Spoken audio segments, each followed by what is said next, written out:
Buenas tardes, son las 6:30, perdón, las 7:30. Vamos a dar inicio a esta cuarta videoconferencia del trimestre de Matemática 2. Vamos a hoy hablar un poco sobre lo que son las sucesiones y series y algunos puntos importantes sobre este tema. Entonces, podemos decir que una sucesión es un conjunto de términos formados según una ley o regla determinada. Por ejemplo, aquí tenemos dos ejemplos de sucesiones, 1, 4, 9, 16, 25. Podemos intentar ver cuál es la ley que lo forma. Aquí tenemos otra serie, otra sucesión. Y una serie, la diferencia entre sucesión y serie es que una sucesión es un conjunto de términos formados según una ley, mientras que una serie es la suma indicada de los términos de una sucesión. Es decir, una sucesión, si sumamos sus términos, estamos en presencia de una serie.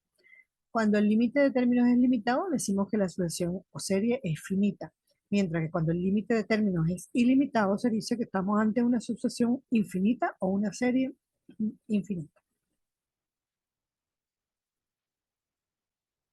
Sucesiones. Vamos a tomar estos conceptos de nuestra aula virtual. Eh, Intuitivamente, una sucesión es una secuencia o lista de números reales que simbólicamente se representan así. Lo ponemos con llaves, S sub n, donde n pertenece a el conjunto de los números naturales, y serían S1, S2, S3, y así vamos a representar los números de la sucesión. Nosotros siempre habíamos estudiado pues, números de sucesiones en anteriores aprendizajes de matemáticas. Por ejemplo, el número 2, 4, 6, 8, 10 forman una sucesión. Esta sucesión es finita porque está limitada, tiene un último número completo. Si un conjunto de números que forman una sucesión no tiene un último número, se dice que la sucesión es infinita. Por ejemplo, un tercio, dos quintos. Fíjense que aquí terminamos, indicamos los 5 números y ya. Aquí ponemos un tercio, dos quintos, tres séptimos, cuatro nueve, coma y punto suspensivo, indicando que la serie continúa. Entonces, esto es una serie infinita. Informalmente, podemos decir que una sucesión es una lista infinita de términos que están dados de la siguiente manera. S1, S2, S3, S donde el primero, el número que tenemos acá representa la posición. S1, S2, S3, S n. ¿Okay? Aquí colocamos en forma más grande cómo se representa una sucesión para que lo pudiéramos ver mejor. Entonces, una sucesión o secuencia es una función cuyo dominio es el conjunto de los números enteros positivos, es decir, el dominio. Le doy valores a 1, 2, 3 y obtengo los valores de mi sucesión. Las posiciones del conjunto de los números eh, enteros positivos. Entonces, podemos decir que una sucesión es una función cuyo dominio son los números naturales y el contradominio de los números serían los números reales. Entonces, una sucesión dada de n en r, donde n pertenece siempre, o S sub n pertenece a r. Para cada n, entonces podemos decir que S sub n pertenece al conjunto de los números reales. Entonces, fíjense, cabe resaltar, como dice aquí, que cada término de la sucesión lleva una doble información. La posición en la lista, que nos la da la n, y su valor, que sería el valor de S sub n. ¿Ok? Tenemos diferentes tipos de sucesiones. Por ejemplo, lo que es una sucesión recurrente. Llamamos sucesión recurrente aquellas sucesiones donde todos sus términos, que no sea el primero, todos los demás términos se obtienen a partir del anterior mediante una operación algebraica. El primer término es el primer término y a partir de él, mediante alguna operación algebraica específica, nosotros vamos a seguir obteniendo los demás términos de la sucesión.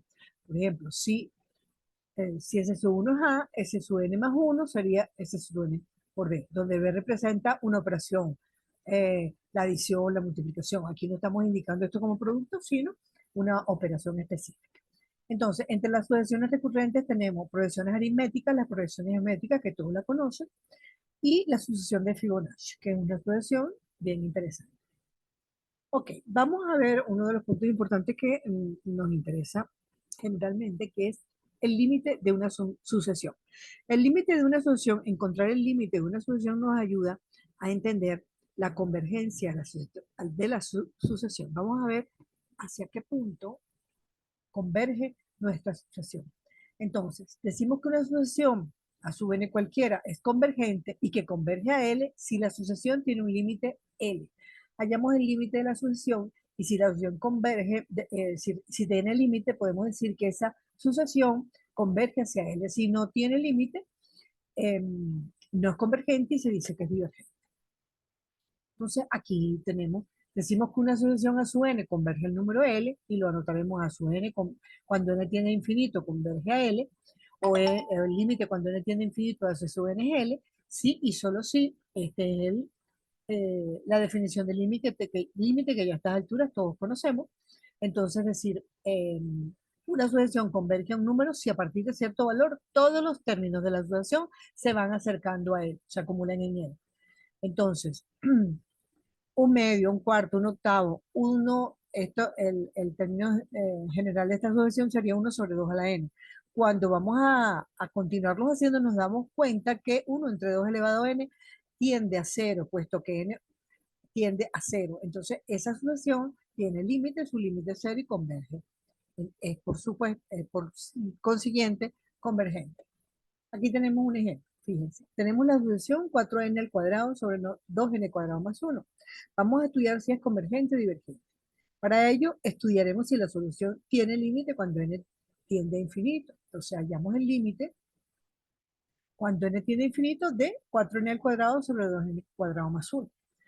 Entonces, esta es una sucesión. Cuando x tiende a infinito, estamos en el caso de infinito sobre infinito. Cuando teníamos para hallar el límite de infinito sobre infinito, de una función que, cuyo resultado nos daba infinito sobre infinito, entonces nosotros ¿qué hacíamos? Dividíamos por el x elevado al mayor valor que aparecía en la función. En este caso sería x cuadrado. Si tenemos la límite 4x cuadrado sobre 2x cuadrado más 1 tiende cuando x tiene infinito. Entonces 4x cuadrado sobre x cuadrado sobre 2x cuadrado de x cuadrado más 1 sobre x cuadrado. 4x cuadrado entre x cuadrado simplificamos nos da 4. Acá simplificamos nos queda 2 y esto nos queda 1 sobre x a la 2. Y sabíamos que cuando 1 sobre x a la 2, cuando x tiende a infinito, esto nos queda 0. Entonces nos queda 4 entre 2, que es 2. Luego, el límite cuando x tiende a infinito de la sucesión dada es 2, por lo tanto, concluimos que la sucesión dada es convergente y converge a 2. Bueno, hasta aquí es lo que les tenía preparado para hablar sobre lo que son las sucesiones. Entonces, fíjense una cosa, nosotros vamos a revisar un poquito en el aula, lo que tenemos en el aula. Las sucesiones, ya estuvimos viendo lo que eran las sucesiones recurrentes, aquí tenemos la sucesión de Fibonacci, las sucesiones recurrentes que las acabamos de nombrar. Entonces, aquí tenemos definidas lo que es la convergencia, que es lo que acabamos de ver, ejemplos de conversiones, de sucesiones, progresiones aritméticas, que son sucesiones, progresiones geométricas, abrimos, lo podemos ver, pero bueno, les recomiendo que revisen todos estos puntos. Luego tenemos la sucesión ejemplos. Ok, aquí tenemos algunos ejemplos que es bueno que revisen. Cualquier duda, las propiedades de las sucesiones crecientes, cuando una sucesión es creciente y cuánto es decreciente, las cotas inferior y superior de una sucesión, el máximo cota inferior y mínimo cota superior de una sucesión, allí está bastante bien explicado. Entonces, les recomiendo que lo revisen. Límites de sucesiones de funciones elementales. Aquí tenemos ejemplos de estos límites. Tenemos 4 ejemplos. Entonces revísenlos, son relativamente sencillos. Pero si tienen algún problema, pues no duden en consultármelo por el, el aula, por el foro de dudas o por el correo del aula. Después tenemos la serie, las diferentes series geométricas, ¿verdad? Los teoremas, el teorema del criterio para la divergencia de las series, todos estos temas, después que ustedes hemos llegado a este nivel, no son difíciles. Entonces, no voy a hacer demasiada hincapié en ello, lo tenemos aquí explicado con ejemplos, ¿verdad? Que son relativamente sencillos y quedamos en, continuamos el criterio de la razón, el criterio de la raíz enésima, la serie telescópica, las series alternantes y la convergencia absoluta. Estos son y con sus ejemplos. Estos son todos los puntos que tenemos para este último actividad sumativa. Entonces, bueno, uno de los particularidades de esta última, especialmente de esta última actividad síncrona sería responder las consultas que ustedes puedan tener o las dudas en virtud de que nadie se ha podido hasta este momento conectar, solamente estoy yo en el aula, pues entonces daremos finalización a este video y las dudas que tengan, las consultas, los espero por el foro de dudas o el correo interno del aula. Mucho éxito, les deseo lo mejor y hasta la próxima.